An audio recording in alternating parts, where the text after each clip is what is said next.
আসসালামু আলাইকুম সবাইকে। পবিত্র জুমার দিনে সবাইকে শুভেচ্ছা, শুভ মধ্যাহ্ন। সবাই কেমন আছেন? আশা করছি সবাই আল্লাহর অশেষ রহমতে, বিশেষ রহমতে ভালোই আছেন। আমিও আছি, ভালো আছি আলহামদুলিল্লাহ।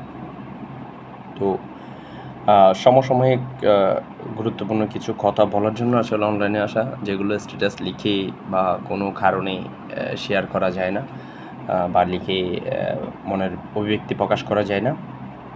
সেই ক্ষেত্রে ভিডিওতে আসা, আর এই ভিডিওর মূল লক্ষ্য হচ্ছে ওই গুরুত্বপূর্ণ বিষয়টা আলোচনা করা।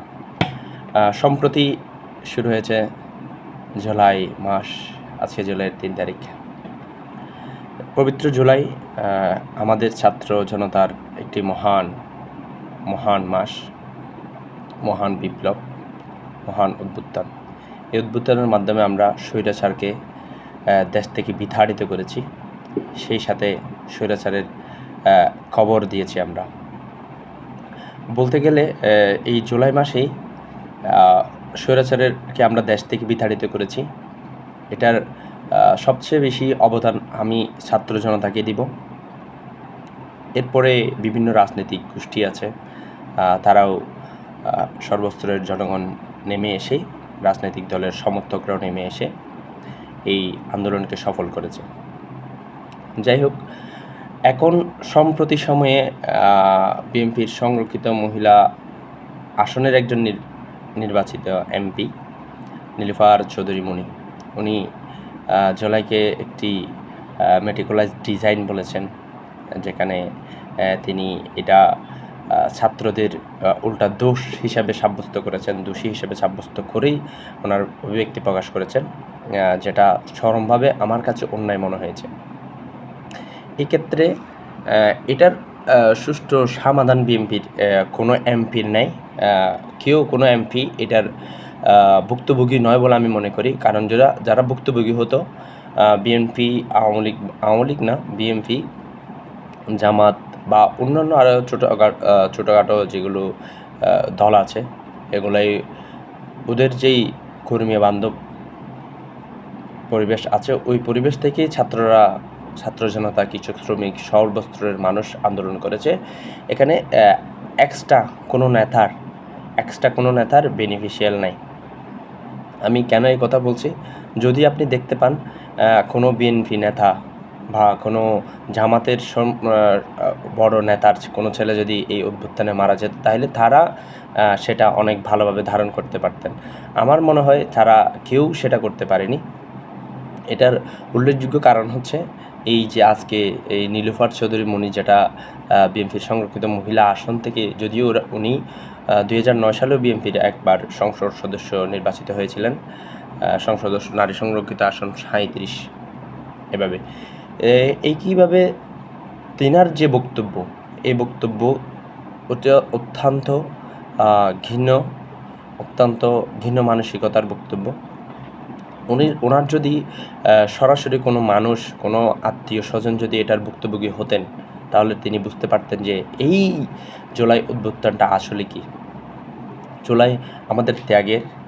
জুলাই যদি আমি ব্যাখ্যা করি, তাহলে এটা তো বিএনপির বিরুদ্ধে যায় এখন বর্তমান সময়ে, কিন্তু সবচেয়ে বেশি খাসে যাওয়ার কথা ছিল বিএনপির। আমি কেন এই কথা বলছি? জুলাই অত্যন্ত বড় একটা বিষয় এবং অনেক ত্যাগের একটা বিষয়। এই ত্যাগের মাধ্যমে আমরা আমাদের স্বাধীনতাকে উপভোগ করতে শিখেছি। যেমন উনি যে এই কথাগুলো টকশোতে বলেছেন, এখন এই কথাগুলো যদি স্বৈরাচার থাকা অবস্থায় স্বৈরাচারের কোনো বিরুদ্ধে বলতো, তিনি নিঃসন্দেহে জেলে যেতেন। আমার বিশ্বাস তিনি যদি আওয়ামী লীগ থেকে কোনো সুবিধা না পেতেন, তাহলে তিনি এইটা অপকটে স্বীকার করতেন বা স্বীকার করবেন। তো মূল কথা যেটা আসি, বিএনপির সেটার কোনো কন্ট্রিবিউশন নাই, এটার কারণে যে বিএনপির কোনো উল্লেখযোগ্য নেতার কোনো ছেলে এই অভ্যুত্থানে অংশগ্রহণ করলেও তাদের কোনো ক্ষয়ক্ষতি হয়নি। কেন বলছে এই কথা? তারা দেখেন যে হীনমন্যতার পরিচয় দেয়। জুলাই মাস আসলেই, জুলাইয়ের কথা বললেই, ছাত্র অভ্যুত্থানের কথা বললেই ওনারা যেভাবে ওনাদের অবদানের কথা বলে, সেই অবদান কিন্তু ছাত্রদের কথা তারা বলে না। তারা বললেও তারা সেই উদাহরণগুলো কিন্তু দেখাতে পারে না। এটা অত্যন্ত দুঃখের একটা বিষয়। একইভাবে বিএনপির আরও বিভিন্ন নেতাও তাদের মানসিকতাও এরকম যে এই অভ্যুত্থান তো ওনাদেরই।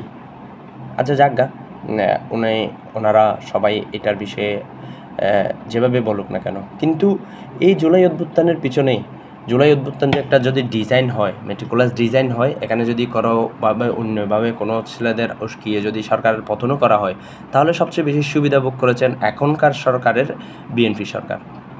তারা অলরেডি ক্ষমতায় আছে। আপনি চিন্তা করেন, আমরা এটা আশা করতাম যে তারেক জিয়া এক সময় না এক সময় বাংলাদেশের মন্ত্রী হবেন, প্রধানমন্ত্রী হবেন। এভাবে আমরা স্বপ্ন দেখতাম। একই স্বপ্ন তার মা বেগম খালেদা জিয়াও সেটা দেখে গেছেন, তিনি সেটা বলেছেন, আমরা সেটাকে সমর্থন করতাম। কোনো না কোনো এক সময়ে তাকে বিমানবন্দরে গিয়ে সব কোটি কোটি ছাত্র জনতা, কোটি কোটি মানুষ তাকে গ্রহণ করবে, এভাবে কিন্তু খালেদা জিয়ার একটা বক্তব্য আছে, আমরা সেটা শুনেছি এবং আমরা সেটা ভালোভাবে গ্রহণও করেছি। এখন কথা হচ্ছে, এই জুলাই অভ্যুত্থান যদি না হতো, আপনারা নির্বাচিত হতে পারতেন। আচ্ছা এটা বাদ দিলাম, গ্রামে খেতে খামারে আমরা তো দেখেছি আমাদের গ্রামের যেই নেতাগুলো ছিল তারা বাড়িতে অবস্থান করতে পারতো না, তারা খেতে খামারে অবস্থান করত, রাতে মানুষের ঘরে ঘরে গিয়ে বসবাস করত, রাত্রি যাপন করত।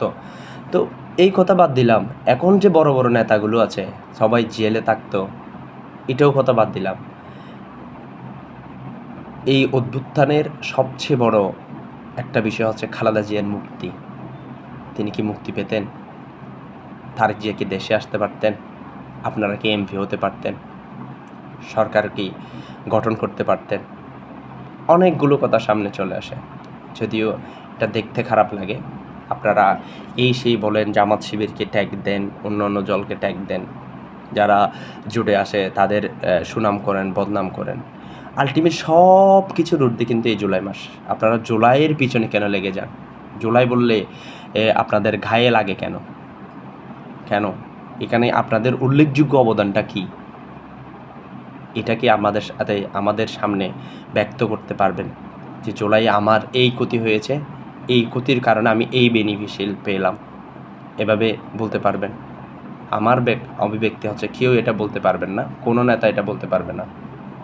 আপনাদের কর্মীরা মারা গিয়েছে, কর্মীরা আন্দোলন করেছে, কিন্তু কোনো কর্মীর একটা সফল কোনো কিছু এই অভ্যুত্থানের পরে হয়নি। আমাদের বাংলাদেশের রাজনীতির সিস্টেমটাকে এতভাবে পুষিয়ে ফেলেছেন আপনারা, নিজেদের স্বার্থে ব্যবহার করেছেন।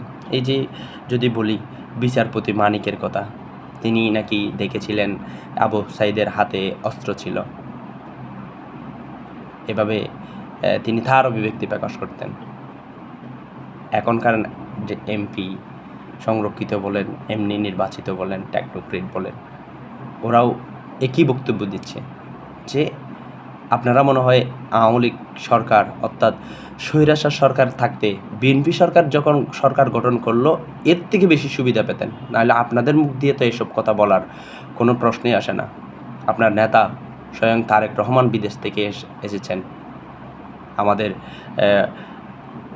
হোম মিনিস্টার সালাউদ্দিন আহমেদ তিনি ভারতে দীর্ঘদিন ছিলেন, কোনো না কোনোভাবে তাকে বিদেশে পাঠিয়ে দেওয়া হয়েছিল। আরও বিভিন্ন নেতা, সংখ্যাগরিষ্ঠ সব নেতাই কারাবরণ করেছেন, আপনারা এগুলো থেকে মুক্তি পেতে পারতেন। এই যে বেগম খালেদা জিয়া মৃত্যুবরণ করলো, ওনার যে বিশাল জানাজা, সেটা কি কখনো সম্ভব ছিল আমাদের দেশে? এত বড় একটা স্বৈরাচার বিদায় দেওয়ার পরে আপনাদের মুখে এসব কথা কেমনে মানায়? এটা তো বড়ই অদ্ভুত লাগে, বড়ই আশ্চর্য লাগে, বড়ই হতাশ লাগে। এটা এক প্রকার খুবই দুঃখজনক ঘটনা। আপনাদের মুখে এসব মানায় না, আপনারা এটা থেকে বেরিয়ে আসুন। এই যে জুলাই মাস আসলে জুলাই যেই প্রচারণা চাচ্ছেন, আমরা ছাত্ররা জেলাইকে এমনভাবে ধারণ করেছি, এমনভাবে লালন করেছি, এমনভাবে অভ্যুত্থান সৃষ্টি করেছি, এই সৃষ্টির কারণে জুলাই করে তাদের আমরা ইন্ডিয়ায় ফাটিয়ে দিয়েছি, দেশ থেকে বিতাড়িত করেছি। দেশ থেকে এমন পর্যায়ে নেতাদের বিতাড়িত করেছি আমরা, যেখানে ইউনিয়ন থেকে শুরু করে উপজেলা, জেলা, বিভাগ, মহানগরের প্রত্যেকটা নেতার আমরা পতন ঘটিয়েছি শুধুমাত্র কিসের কারণে? এই জুলাই অভ্যুত্থানের কারণে। জুলাই অভ্যুত্থানকে আমরা জুলাইকে ব্যবহার করে আমরা স্বৈরাচারের পতন ঘটিয়েছি। এই পতনকে আপনারা সমর্থন করুন, না হলে আল্লাহর হস্তে চুপ থাকুন। আপনাদের এই মুখের ভাষাগুলো এটা নেওয়া যায় না। আপনারা সুবিধাভোগীদের, যদিও আপনারা সুবিধাভোগী ছিলেন, নাহলে আপনাদের এই কথা আপনারা বলতেন না। যদি সুবিধাভোগী থেকেও থাকেন, তারপরেও এখন যে সরকার গঠন করার পরে আপনি যে সুবিধা নিচ্ছেন, এই সুবিধার আশায় হলেও আপনারা এই কথাগুলো বলবেন না। প্লিজ, আল্লাহর দোহাই লাগে, আপনাদের মুখে এসব মানায় না। আপনারা এখান থেকে বেরিয়ে আসুন। আপনাদের ইষ্টকুটুমের প্রতি দরদ থাকতে পারে, কিন্তু জুলাই এটা কোনো মিথ্যে গল্প না। জুলাইকে ব্যবহার করে আমরা স্বৈরাচারের পতন ঘটিয়েছি। আমরা স্বৈরাচারকে এই দেশ থেকে জুলাই করে আমরা এখান থেকে বিতাড়িত করে তাদের ইন্ডিয়া পাঠিয়ে দিয়েছি, বিভিন্ন রাষ্ট্রে পাঠিয়ে দিয়েছি। তাদের ইউনিয়ন থেকে শুরু করে উপজেলা, জেলা, নগর, মহানগর থেকে প্রত্যেকটা বড় বড় সেক্টর থেকে আমরা তাদের বিতাড়িত করেছি জুলাইয়ের মাধ্যমে। তো জুলাইকে আমরা ধারণ করি, জুলাইকে আমরা লালন করি। জুলাই বাঁচবে দেশ। জুলাই ছাত্র জনতার অহংকার। জুলাই আমাদের সবার। শুভবদ্ধ আবার সবাইকে। সবাই ভালো থাকবেন।